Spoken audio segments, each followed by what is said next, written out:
Bridesmaid drama. Drama unfolds when my sister demands the maid of honor role from me.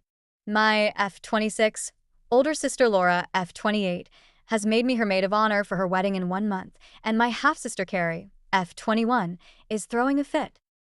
For background, my sister Laura and I were raised by our mom without a dad for the first 5-ish years of my life. It was just the three of us until my mom met my stepdad. They got married and had our little sister, Carrie, not long after. My stepdad is an awesome guy. Before he came along, Laura, mom, and I lived in a tiny apartment with nothing much but secondhand items and each other. We were happy because we had a roof over our heads and food on the table. My stepdad has an excellent job, so once they married and had Carrie, we moved into a nice, big house, a mansion compared to our apartment, and started getting nice gifts at Christmas and birthdays. This is what Carrie grew up with. Whereas Laura and I grew up with it too, I don't think it affected us as badly because we remember what it's like to be frugal and not have much. My mom, to this day, is still very frugal and we love to go thrifting or make our own items like we used to. Laura and I are very different from Carrie in that regard. Carrie has always been spoiled, but not in a throw a tantrum and ask daddy for a new car way. Instead, she'll ask for a $500 birthday cake and get it, buy name brand things only, and pout for 3 days if she can't have something. Surprisingly, she still lives with mom and dad and doesn't have a job of her own, and they seem fine with it. Anyway, Laura's boyfriend of 6 years proposed last year, and we were all thrilled. He's a great guy, and we all love him. When she first got engaged, she gave me, her friend Charlotte, and Carrie a box of beautiful earrings that said, "Will you be my bridesmaid?" Mine said, "Maid of honor." We were all giddy and started coming up with ideas, discussing colors, cakes, and all that fun stuff. They decided to wait a year to save and figure out what they wanted. 4 months ago, Laura announced she was pregnant. As a family, we were all excited, except Carrie, who remained quiet and didn't say much about it. Laura explained that she and Alan decided to have the wedding in 2 months with about 30 to 40 people, so they could really celebrate before the baby arrived. My stepdad offered them $10,000 so they could have their dream wedding, but due to the circumstances, they asked if they could use most of that money on a house they were looking at instead. He agreed.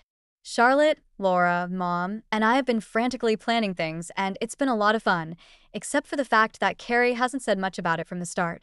Whenever we start wedding planning, she either goes on her phone or doesn't pay much attention. Finally, Laura had a talk with her and asked for more input and participation. Carrie agreed. When we were on our way to the dollar store to pick up some wedding decorations, Carrie scoffed and said, "Dollar store decorations. That's so tacky." We ignored her and did our thing. When we asked if she'd help us make handmade invitations, she complained again and said, "It'll look like a bunch of preschoolers made it," then stomped away. Just recently, we were dress shopping. Laura told us we could pick whatever dress we wanted as long as it was blue, to keep it simple, and we'd be paying for it ourselves. Mom, Charlotte, and I went into H&M and found beautiful blue summer maxi dresses in different styles. Mom's had lace, mine was floral cotton, and Laura thought they were perfect, except Carrie, of course. She wanted to buy a $2,000 bridesmaid designer gown she found online. My mom told her that was ridiculous, as Laura's gown didn't even cost that much. Carrie pouted, and mom gave in. We all went to this fancy bridal shop, where Carrie immediately found a blush pink gown that she had to wear. It was $1,000. Mom said, "No way." Plus, it wasn't even blue like the other bridesmaids' dresses. Carrie said blue was the stupidest color for a bridesmaid dress because we don't live near the ocean. We left, and Mom lectured her about this being a frugal wedding, a backyard barbecue with only 30 to 40 people. Carrie didn't need a $2,000 designer dress. A few days later, Carrie said she found a dress to wear that she already had in her closet, and it was blue. We thought, terrific.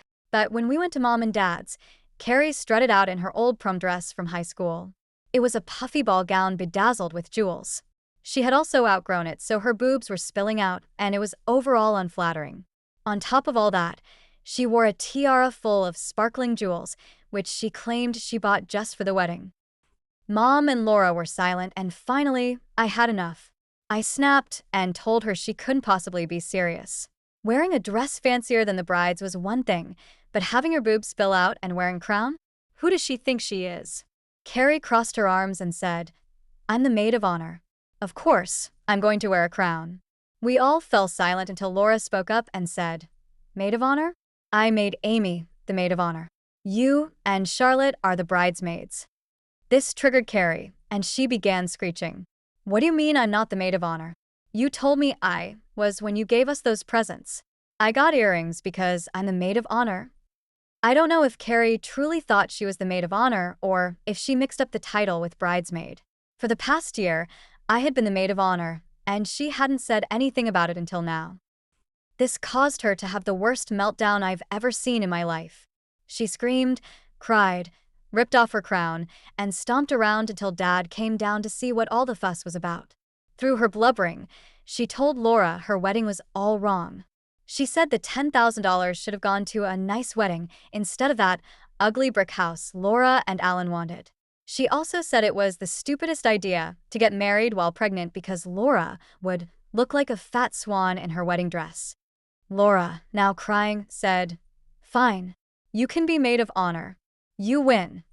Carrie immediately stopped crying, gave a small smile, and went to her room. I was furious. Mom and Dad started arguing. Dad said, "There's nothing you can do to control a 21-year-old's behavior," while Laura went into the next room to call Alan about potentially canceling the wedding. I was so angry that I stormed into Carrie's room to see her on her laptop, ordering that stupid pink $2,000 dress. I was so dumbfounded by her nerve that I couldn't even face her. I left without saying a word. Downstairs, Laura was crying to her fiancé, and my parents were yelling, all while Carrie sat happily in her room buying expensive crap because she got her way. I don't think I've ever been this angry. I wish Laura had more of a backbone. If it were me, I would have told Carrie not to bother coming if she was going to act like this. I didn't even know what to say or do. I was also hurt that Laura gave Carrie the title just like that because she screamed for it. I didn't speak to anyone after that day and gave myself some time to cool off. 3 days later, Alan called me early in the morning, asking if I could go over to see Laura because he was fed up with Carrie. He said we needed to act fast. I was relieved to hear that I wasn't the only one frustrated. I went over straight away. When I arrived, Laura was on the couch in her pajamas. Her hair was unwashed, and it looked like she had been crying for days. The image broke my heart. She immediately apologized and said she didn't know what to do anymore. Alan suggested that the three of us sit down with Carrie and have an intervention, but Laura shut that idea down. She said she didn't think she could handle any more yelling. I agreed that being yelled at was the last thing Laura needed, so we decided it should just be me and Alan. After some back and forth, Laura finally decided she wanted me to talk to Carrie alone. Laura and I made a list of things I needed to address with her to avoid steering off topic. 1. It's unacceptable to yell at a pregnant woman, no matter the circumstances. 2. Criticizing Laura's wedding choices was disrespectful. 3. Her tantrum to take the maid of honor title was childish and unacceptable. I also brought up the idea of a bachelorette slumber party that Charlotte and I were planning for Laura. It was supposed to be a surprise and Carrie was invited, but given the circumstances, I didn't want her there anymore. Laura agreed and said she'd much rather have another friend over instead. With that settled, I went to my parents' house to confront Carrie. When I walked in, Mom immediately asked what I was doing there. I told her I needed to speak with Carrie. She tried to brush it off, saying, "It's best if you leave." Carrie's been perfectly happy these last 3 days. No one needs any more drama. I told Mom I was sorry, but things were far from resolved. That's when Carrie walked into the kitchen and asked what I wanted. Mom tried to dismiss the situation, saying, "Nothing. Amy's just here to grab something." But I told Carrie, "No, I'm here to talk to you about what happened the other day." Carrie didn't look pleased, but we went into her bedroom to talk. I started by telling her how completely unacceptable it was to raise her voice and scream at a pregnant woman, as it could harm the baby. Carrie scoffed and said, "No, it doesn't. Don't make up lies to make me feel guilty." I told her it wasn't a lie, but she brushed it off, saying, "The baby doesn't even know what's going on. You're just making stuff up." I decided there was no point arguing further, so I moved on. I told her that this was Laura's wedding, not hers, and her behavior, name-calling, criticizing decorations, and throwing tantrums, was completely childish. Then I addressed her demand to take the maid of honor title. I told her that if the roles were reversed and I had made Laura take away Carrie's title, she would have lost her mind. How was it okay for her to do it to me? Carrie smugly said, "You're just jealous. Laura decided she wanted me after all, so there's no real problem here. You'd better get over it." I told her she was wrong. Laura had asked me to be maid of honor, and she only caved because Carrie threw a tantrum. Then I dropped the bombshell. She was no longer welcome at the bachelorette party. I told her that until she apologized to Laura, me, and our parents for her outrageous behavior, she wasn't welcome in my home. Suddenly, Mom burst into the room, clearly having been eavesdropping, and went off on me. She said, "You have no right to ban Carrie from the sleepover or your house. The only reason you're doing this is to get back at her." Mom accused me of stirring up unnecessary drama and said at least Carrie didn't mean to hurt feelings, whereas I was doing it on purpose.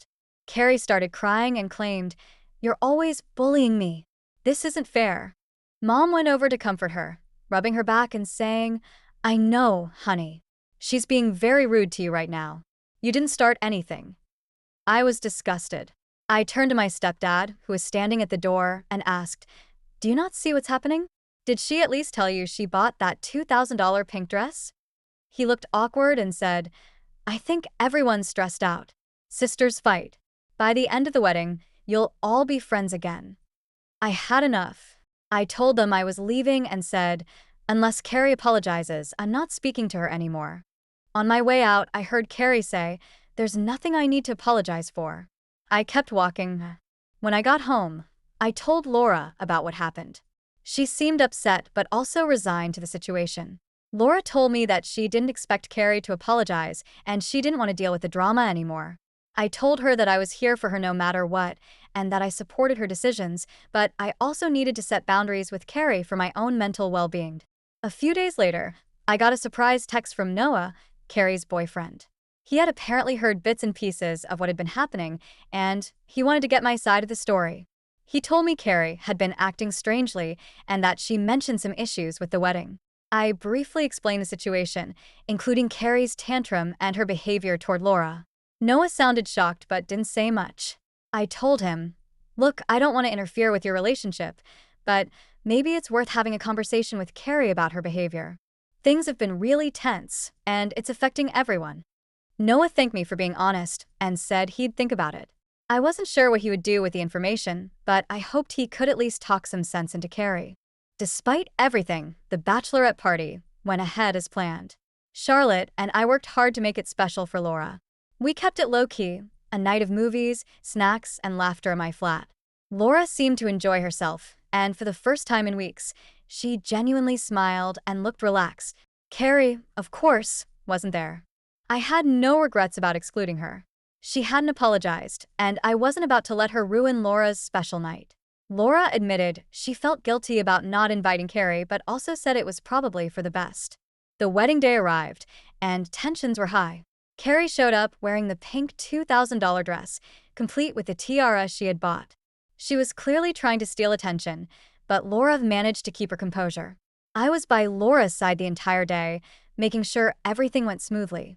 During the reception, Carrie got drunk and tried to take over the dance floor. She grabbed the microphone and attempted to sing a karaoke version of a song completely off-key. While it was embarrassing, Laura told me to let it go. "It's my day, not hers," she said with a smile. Surprisingly, Noah pulled me aside during the reception and apologized on Carrie's behalf. He said, "I've been talking to her about her behavior, but I don't think she fully understands how much she's hurt you and Laura. I'm sorry for everything." I told him it wasn't his fault and that I appreciated him trying to help. In the weeks following the wedding, I decided to cut contact with Carrie completely. She hadn't shown any remorse for her actions, and I needed to prioritize my own mental health. Laura and I stayed close, and I made sure to check in on her regularly. She told me she was doing fine and that she was focusing on her pregnancy and her new life with Alan.